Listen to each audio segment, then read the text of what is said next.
How to spot a potentially future atheist. I recently watched a video that discussed the order and rankings of angels. There were 9 different rankings, and most of them I had never heard of before. The quotes used to back up the statements had no relevance to the argument she was trying to make. There is nothing in the Bible at all to support her claims. It is church theology made up in the Middle Ages. However, this is something of hope in the fact that she is searching for this information outside the Bible.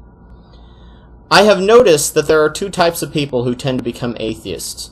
There are those that early on realize that religion is bull, but play along so they won't be judged or ostracized. Like a kid realizing that Santa doesn't exist, but adults still believe. This describes my brother. He wanted to believe and feel the spiritual feelings we claim to have, but it never made sense to him. Of course, when you reject something someone tells you when you're young, you tend to reject all of it, and he had some problems in high school I'm not at liberty to discuss. He didn't have these problems because he wasn't a Christian. He had them because there was no ethical guide to him that didn't involve belief in an invisible man who created everything and a zombie Jesus.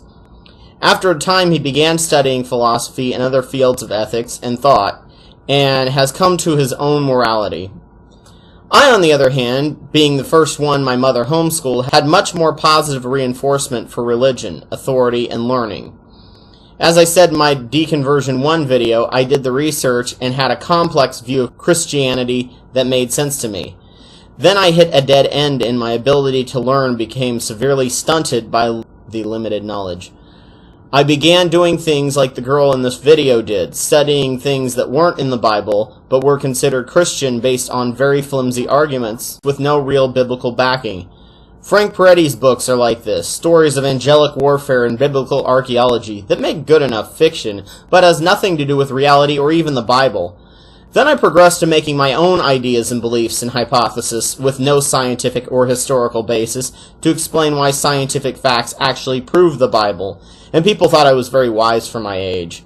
After changing my worldview enough times when new information came to me, and when ideas I had fell apart, I began to become more conservative in what I would use to rationalize things, and my belief in God went downhill from there.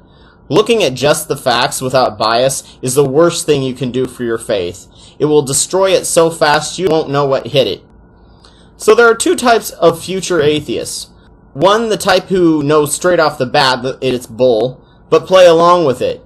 And then there are those who are hungry for knowledge and can back everything up with their limited level of science, and they want to know more about God through science or history, and they keep having their rationalizations destroyed. The people in the middle don't actually put any effort to learning, but learn just enough to back up their claims.